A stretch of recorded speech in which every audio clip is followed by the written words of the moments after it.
Question number 11 কি বলা হয়েছে, 33 মিটার কাপড় বিক্রি করে একজন দোকানদার 11 মিটার কাপড়ের বিক্রয় মূল্যের সমান তিনি লাভ করেন, তাহলে লাভের হার কত?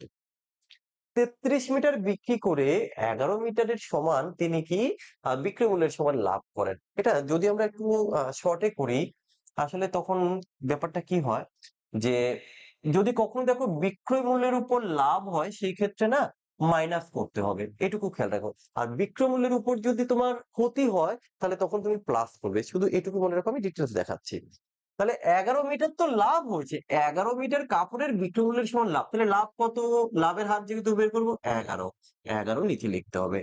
আর কি বলেছি, বিক্রয় মূল্যের সমান লাভ হলে মাইনাস করতে, তো মাইনাস করবো কি থেকে, যেহেতু এখানে আছেই দুটো অ্যামাউন্ট 33 আর 22, তাহলে 33 মিটার কাপড় বিক্রি করে 11 মিটার লাভ করেছেন, আলটিমেটলি তাহলে আমি বলতে পারি ওই লাভটা কিন্তু 22-এ লাভ হয়েছে। তাহলে 22-এ যদি 11 হয়, শতকরা কত? ইয়েস, 50% উত্তর দিয়ে দিয়েছো। এবার আসি এটাকে যদি একটু ডিটেলসে করি, লাভ, লাভ ইকুয়াল টু কি? বিক্রয় মাইনাস ক্রয়, বিক্রয় মূল্য মাইনাস ক্রয় মূল্য। লাভ করেছেন কত? লাভ করেছেন 11 মিটার কাপড়ের বিক্রয় মূল্য, তাহলে আমি লিখতে পারি লাভ হচ্ছে 11 মিটারের বিক্রয় মূল্য ইকুয়াল টু, আমি ধরে নেই যে এক এক মিটারের দাম 1 টাকা, এক এক মিটারের দাম 1 টাকা, তাহলে 33 মিটার কাপড়ের বিক্রয় মূল্য লিখে দেব 33-এর বিক্রয় মূল্য মাইনাস 33-এর ক্রয় মূল্য, তবেই না আমার এখানে লাভ হবে। দেখো আমরা একটা কাজ করি, এই 33 যদি আমরা কোনটাকে কোন দিকে নেব, 33 এসপি কে যদি এই পাশে নিয়ে আসি তাহলে এটা হবে 22, 22 এসপি ইকুয়াল টু, এই আমরা তো ভুল করেছি মনে হয়, কত বলছো তোমরা, দেখি বাকিরা, বাকিরা উত্তর দেওয়ার চেষ্টা করো। আচ্ছা ঠিক আছে, 50%ই হবে, ঠিক আছে, বাকিরা চেষ্টা করো। তাহলে দেখো 22 মিটার, আর এখানে থাকছে আমাদের কত, এটা এই পাশে নিয়ে আসলে আমাদের মাইনাস হয়, -22, আর এটা থাকছে তাহলে 33 সিপি।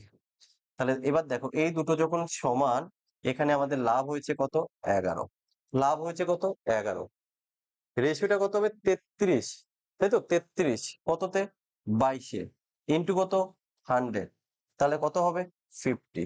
শেষ। বলো, আমরা ডিটেলসটাও দেখিয়ে দিলাম,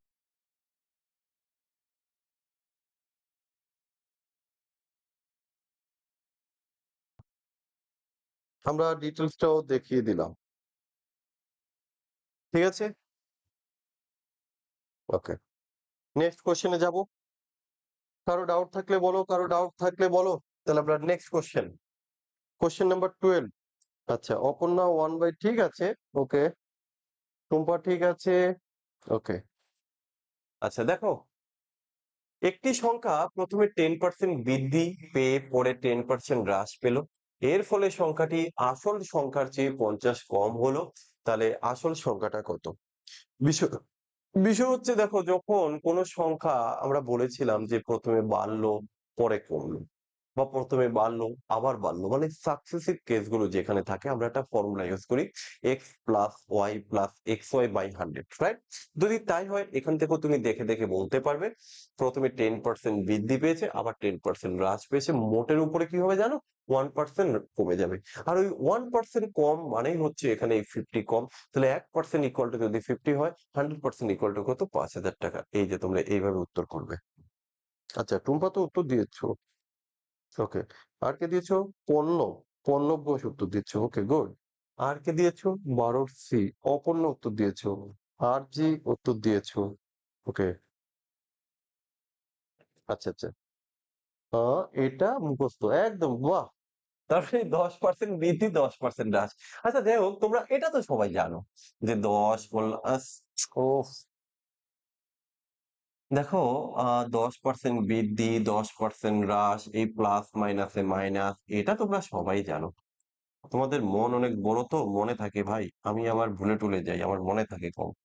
এই যে 1% হ্রাস, আর অ্যাকর্ডিং টু কোশ্চেন এই 1% ইকুয়াল টু হচ্ছে 50 কম, দেন 100% ইকুয়াল টু হচ্ছে ভাই 5,000।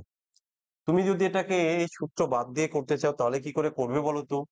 তাহলে যেটা করবে যে প্রথমে দাম কত আমি জানি না, আমি ধরে নিলাম যে প্রথমে ধরে নিলাম 100 টাকা, তারপরে কি হয়েছে 10% বৃদ্ধি, তাহলে কত হবে 110।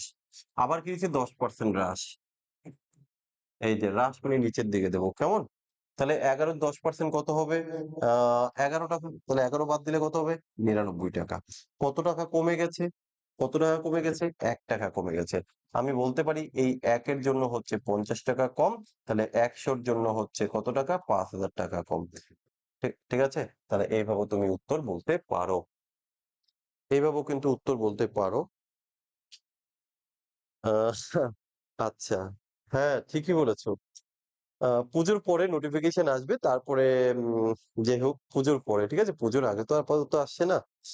আচ্ছা, কুমারেশ উত্তর দিয়েছে, পাপুন উত্তর দিয়েছে, পল্লব বলছে টুম্পা সব পারে একদম। কুমারেশ, আচ্ছা কুমারেশেরও একই বক্তব্য, টুম্পা নাকি সব পারে। যাই হোক, টুম্পা এখানে একটা হাইলাইট হয়ে গেছে। আচ্ছা, টুম্পা বলছে আমি কিছু পারি না, মানে উত্তরটা দিতে পারে বাকি কিছু পারে না। যাই হোক, ক্লিয়ার স্যার, ওকে ফাইন।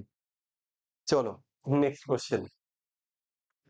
আচ্ছা দেখো, আহ 270 মিটার দীর্ঘ একটা ট্রেন 25 কিলোমিটার/ঘন্টা বেগে চললে বিপরীত দিক থেকে দেখো এই জায়গাগুলো না মার্ক করবে। বিপরীত দিক থেকে 2 কিলোমিটার/ঘন্টা বেগে হেঁটে আসা এক ব্যক্তিকে কত সেকেন্ডে অতিক্রম করবে? আমরা বলেছিলাম যখন টাইমের ওয়ার্ক, সরি, ট্রেনের অঙ্ক যখন করবে সবার প্রথমে কি করতে হবে, শেষে দেখতে হবে কি চেয়েছে। ও আচ্ছা, কত সেকেন্ড, তার মানে এখানে টাইম চেয়েছে, আর টাইম ইকুয়াল টু তোমরা জানো কি জানো, ডিস্টেন্স বাই স্পিড হয়। আচ্ছা এবার আমরা এই দুটো বসিয়ে দেবো। আচ্ছা ভাই ওরা কাকে যেন অতিক্রম করে, কোথায় যেন একজন ব্যক্তি দেখলাম, একজন হেঁটে আসা ব্যক্তি।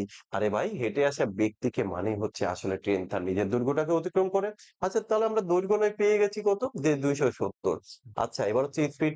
ও, লোকটা আবার এখানে একটা বিপরীত কথা পেয়েছি, বিপরীত। তাহলে এই জিনিসগুলো দেখতে হয় যে তারা একই দিকে যাচ্ছে না বিপরীত দিকে যাচ্ছে। আর তোমরা কিন্তু এটাও জানো যে বিপরীত দিক থেকে যদি কেউ আসে তাহলে সেখানে কিন্তু রিলেটিভ স্পিডটা কি করতে হয়, প্লাস করতে হয়, আর সেম দিকে গেলে তো মাইনাস করতে হয়। তাহলে এখানে তাদের স্পিডটা কত হবে ভাই, দুজনের 25 আর হচ্ছে 2 27। এই যে লিখে দাও তুমি 27। তুমি ভাবছো এইভাবে কাটাকাটি করবে, একদমই নয়। কেন না, কারণ এটা হচ্ছে মিটার, এটা হচ্ছে কিলোমিটার, অর্থাৎ এটা হচ্ছে মিটার, এটা হচ্ছে কিলোমিটার। তো এই যে কিলোমিটার, এটাকে তুমি মিটার/সেকেন্ডে কনভার্ট করতে গেলে কি করতে হয়, দেখো আমি ভুল করে ফেলেছিলাম, 5/18 দিয়ে গুণ করতে হয়। তো কাটাকাটি কি করে করবে এবার তুমি করো, 10 10 10 18 দুগুণে 36, ইয়েস 36। দেখো এটা কিন্তু আমি মুখস্থ করিনি, তা বলে বলবে না যে মুখস্থ কি করে করলাম, দেখো তোমাদের একটু শিখিয়ে দেই।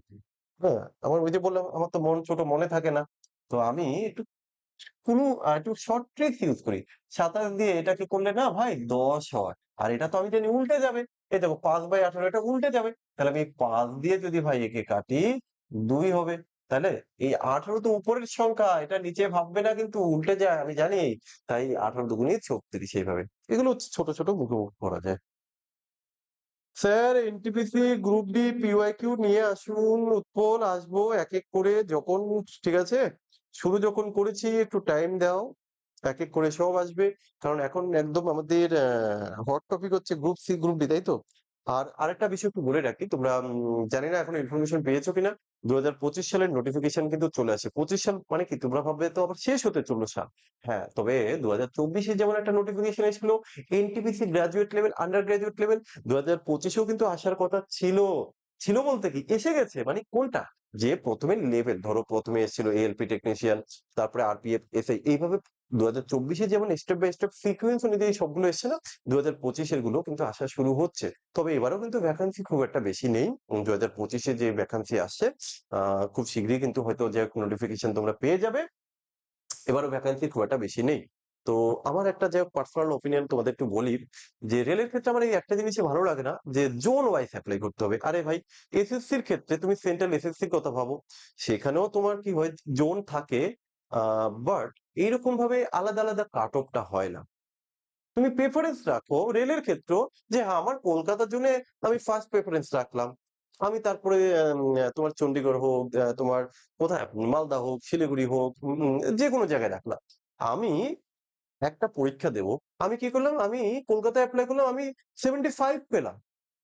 আমি নট মানে ক্লিয়ার করতে পারলাম না সিবিটি 1, অথচ আমি যদি মালদায় অ্যাপ্লাই করতাম তাহলে হয়তো মালদায় 60 গেছে। তাহলে ভাবো তো, আমি এত পড়াশুনো করে 70 পেলাম কিন্তু কাট অফ ক্লিয়ার হলো না, অথচ মালদায় একজন 60 পেয়ে কাট অফ ক্লিয়ার করে দিল। তার মানে আমার পুরোটা লাখ। আরে ভাই, এটা করার কি দরকার আছে? ঠিক আছে, আমি কলকাতায় অ্যাপ্লাই করেছি, আমি কলকাতার কাট অফ ক্লিয়ার করতে পারিনি, ঠিক আছে, তাহলে আমি মালদায় তো ক্লিয়ার করছি, তাহলে ওখানে আমার চান্সটা হওয়া উচিত। এসএসসির ক্ষেত্রে তো তাই হয়, তাহলে তোরা ভাই এরকম কেন করিস? তো এই হচ্ছে রেলের ক্ষেত্রে না একটা খুব বাজে জিনিস। আমি বুঝতে পারছি না, এই জিনিসটা নিয়ে যদি একটু প্রোটেস্ট করা যেত আমার মনে হয় খুব ভালো লাগতো। আচ্ছা স্যার, এক্সামে এমন আহ, কেটেছে লাস্টে দেখেছি সব।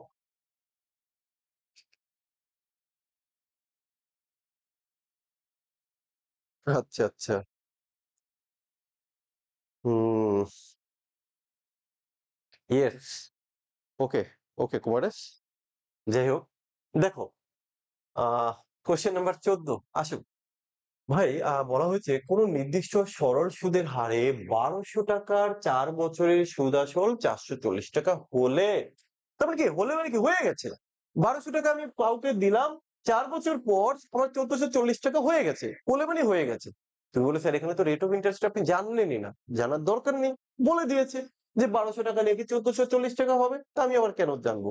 সে আমি ক্যালকুলেশন করবো না। এবার বলা যে সুদের হার যদি 3% বাড়তো, তার মানে তুমি ভাববে স্যার এবার কি করবেন। যদি বলা হয়েছে বাড়তো, তার মানে আগেরটাই তো আপনি জানেন না, তাহলে এখন এই যে বাড়লো এটা আপনি কি করে ক্যালকুলেশন করবেন? আরে এটাই তো হচ্ছে ট্রিক্স। দেখো ভাই, ধরো তুমি তোমার কোনো বন্ধুর থেকে টাকা ধার নিয়েছো, তো ধরো তুমি 1200 টাকায় ধার নিলে, তুমি বন্ধুকে 4 বছর বাদে 1440 টাকা দিয়ে দিচ্ছ, তাহলে গল্প শেষ। এখানে কিন্তু কোনো পার্সেন্টেজের আর কোনো হিসেব নেই। তো তুমি সেই 1200 টাকা নিয়ে লটারি কেটেছো, তুমি 12 লাখ টাকা পেয়ে গেছো, যাই হোক 4 বছর বাদে দিচ্ছ। এখন তোমার বন্ধুকে যখন 1440 টাকা দিচ্ছ, তোমার বন্ধুর কিন্তু একটু খারাপ লাগছে ব্যাপারটা, যে ভাই তুই তো 1200 টাকা নিয়ে আমাকে যাই হোক 1440 দিচ্ছিস, মানে কি, যাই হোক যখন নিয়েছো তখন তো তুমি জানতে না যে এত টাকা পাবে। তো একটা পার্সেন্টেজ হিসেব টিসেব হয়েছিল, তো যাক সেই একটা হিসেব করে তুমি 1440 দিয়েছো।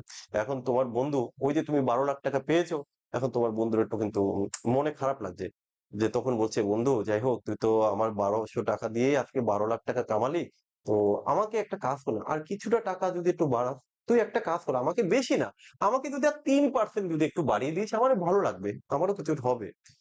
তো ও ভাবছে যে ঠিক আছে, বন্ধু মানুষ, ওর টাকা নিয়ে আমি 12 লাখ কামিয়েছি, ওকে 3% দিয়ে দেই, ভালো বন্ধু তো না? তো তাহলে দেখো, প্রথমে তো সেই বন্ধুকে ওই যে 1200 টাকা নিয়েছিল, 1200 টাকা নেওয়ার পর 1440 টাকা দিয়ে দিয়েছিল, গল্প কিন্তু এখানেই শেষ। এখন বন্ধু মানুষ ডিমান্ড করছে 3%, আচ্ছা দেবো। তাহলে 3% মানে কি বলতো? 3% মানে হচ্ছে 100 টাকার জন্য 1 বছরে 3 টাকা, মানে বন্ধুকে অতিরিক্ত দিতে হবে। তাহলে এখানে কত বছরের জন্য নিয়েছিল? 4 বছর। তাহলে 4 বছরে কত টাকা হবে? 4 × 3 = 12 টাকা বেশি দিতে হবে। কত টাকার জন্য? 100 টাকার জন্য।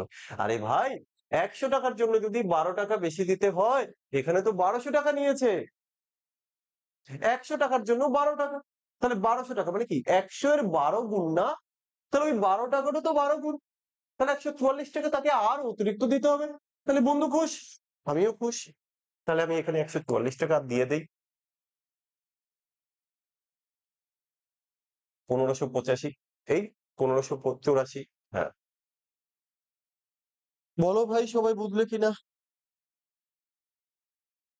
প্রত্যেকে বুঝতে পেরেছো কিনা বলো।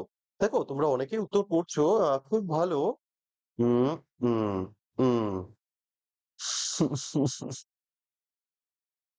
আচ্ছা।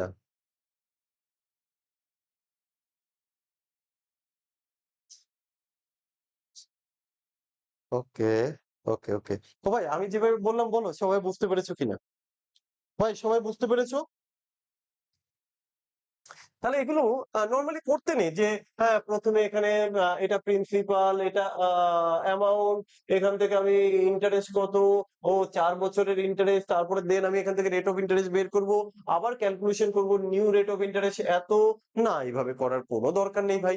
নতুন রেট অফ ইন্টারেস্ট আমি যাবই না, পুরোনো রেট অফ ইন্টারেস্ট আমি বের করবোই না, আমি নতুন বন্ধুর সাথে তো ডিল হয়ে গেছে, মানে বন্ধুর থেকে টাকা নিয়েছি, বন্ধুকে টাকা দিয়ে দিয়েছি, মিটে গেল। এখন বন্ধু যদি আমার কাছে একটু ডিমান্ড করে, আমি বন্ধুর আবদার রাখবো না? তার জন্য আমি এখন আবার পুরনো হিসেব করবো? তাহলে আর বন্ধু কিসের? তা আমি ওই জন্য কি করলাম, ঝামেলা করলাম না, যে ঠিক আছে বন্ধু চল, তুই 3% চেয়েছিস, ও আচ্ছা তোর থেকে 1200 টাকা নিলাম, তাহলে 1200 টাকা 3%, 4 বছরে 144 টাকা হয়, ঠিক আছে নে না। তো ও সেট, এটা কেন মুসলাম? তো এই হলো বিষয়। বলো ভাই, সবাই বুঝতে পেরেছো কিনা? চলো আমরা চলে যাব নেক্সট কোশ্চেনে। নেক্সট কোশ্চেন কি আছে দেখো, দুইটি সংখ্যার যোগফল দিয়েছে, খুব ভালো কথা। তাদের লসাগু দিয়েছে আর গসাগু দিয়েছে, তাহলে সংখ্যা দুটির অনন্যকের যোগফল কি? আরে ভাই, অনন্যক মানে হচ্ছে ইংলিশ টার্মটা হচ্ছে রেসিপ্রোকাল। বাংলাতে কিরকম ভাবে হয় ব্যাপারটা দেখো, বা এই যে ধরো আমি লিখলাম এ, এর অনন্যক বা এর রেসিপ্রোকাল হচ্ছে, একে জাস্ট 1/, আকারে লিখে দাও।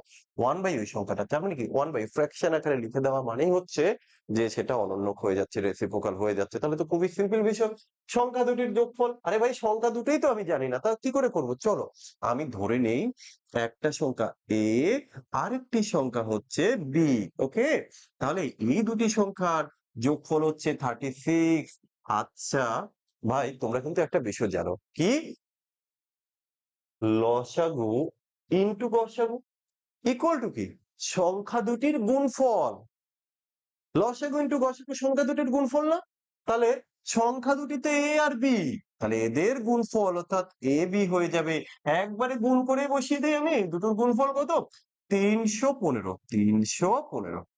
এবার তো ভাই এদের অনন্যকের যোগফল চেয়েছে, কিভাবে করবে? আরে অনন্যক মানে হচ্ছে 1/a প্লাস হচ্ছে 1/b। তাহলে এটা লসাগু করলে কি হবে ভাই? A B R A plus B. A plus B তো তুমি বসিয়ে দিয়েছো, কত বসালে? ওই তো 36 বসালে। আর এটা হচ্ছে কত, তুমি 315। 315 কাটাকাটি গেলে করো, না হলে ছেড়ে দাও। হ্যাঁ, যাব তো বটে। এবার এখানে একটা মজার বিষয় দেখো, সব কয়টার শেষে 35, ও একটা 25 আছে। 25 দেখো, 25 কি করে হয় 25? তার মানে 12 দিয়ে কাটলে কি হবে? 12, 2 5 10 না, 2 তো এটা তো হবে না। এটা 35-এর ঘরের কিছু থাকবে, এটা কখনোই হবে না, কারণ 3 দিয়ে যদি আমি একে কাটি, তাই তো 3 দিয়ে একেও কাটতে হচ্ছে, তা 12 দিয়ে, তাহলে 12 দিয়ে কাটলে এটা আমরা পাবো। বাট 12 দিয়ে শেষে 2 থাকছে, 2 5 10, এটা হবে না। তাহলে এবার কি হবে? আমরা যদি দেখো এইভাবে একটু অপশন এলিমিনেট করো, তাহলে এখানে যদি আমরা 4/35 ভাবি, 4 মানে হচ্ছে আমি 9 দিয়ে কাটলাম, 9 5 45, 5 রাইট? তাহলে এটা কিন্তু হতে পারে, এটা কিন্তু হতে পারে 9 দিয়ে কাটলে 5 নং 45। এই না, বেশি হয়ে যাচ্ছে, হ্যাঁ ঠিক আছে, right right right right right right, এটাই হয়ে যাচ্ছে, বাকিগুলোর প্রশ্নই আসছে না, বাকিগুলোর প্রশ্নই আসছে না। 4/35। ওকে, তো যাই হোক, এই করতে করতে কিন্তু আমরা সেটটাই কমপ্লিট করে ফেললাম। ওকে, বলো টোটাল 15টার মধ্যে তোমরা কে কতগুলো করতে পেরেছো বলো তো দেখি। টোটাল 15টি কোশ্চেনের মধ্যে তোমরা কে কতগুলো কোশ্চেন সঠিক করেছো? আচ্ছা, পল্লব ঘোষ সি উত্তর দিয়েছো। আচ্ছা, টুম্পা 4/35 বললে, প্রিয়াঙ্কা সি বললে, মনতোষ 12 বাই, ও আচ্ছা কাটলে, ঠিক আছে। ওকে, তো যাই হোক, আশা করি তোমরা প্রত্যেকে বুঝতে পারছো। তো চেষ্টা করো রেগুলার ক্লাসগুলো অ্যাটেন্ড করার, আরো নতুন নতুন অনেক ট্রিক শিখতে পারবে, অনেক নতুন কোশ্চেন সলভ পাবে। তো যাই হোক, আজকের মতো করে আমরা এখানেই বিদায় নেব। আর আমরা ক্লাসটিকে লং করছি না, আমাদের 15টি কোশ্চেন কমপ্লিট হয়ে গেছে। তো যাই হোক, আরো কিছু প্র্যাকটিস সেট আমরা এইভাবে নিয়ে আসবো তোমাদের জন্য। দেন তারপরে যদি চাও অধ্যায় ভিত্তিক, আরে সবকিছুতে কি পেট ভরে ভাই? মন ভরাতে হয়, ঠিক আছে? আচ্ছা, সবসময় পেট ভরাতে নেই। ওকে, হ্যাঁ, ক্লাস প্রতিদিন সকাল 8টা থেকে 8:30 থেকে। ওকে, প্রতিদিন সকাল 8:30 থেকে ক্লাস তোমরা লাইভ পেয়ে যাবে। ওকে, তো যাই হোক, প্রত্যেকে ভালো থেকো, ভালো করে প্র্যাকটিস করো, আর সবাই চাকরিটা পেয়ে যাক, এটাই আশা করব। চলো, ওকে। আচ্ছা, পাপুন বললে 13টা করেছো, বাহ খুব ভালো। Kumaresh thank you sir. ও আচ্ছা, আসল জিনিসটাই তো করলাম না, তোমাদের পিপিটিটা তো সেভ করে দরকার। Import import export PDF, PDF কত নাম্বার পিডিএফ হবে? 11 নাম্বার। ওকে ওকে সেই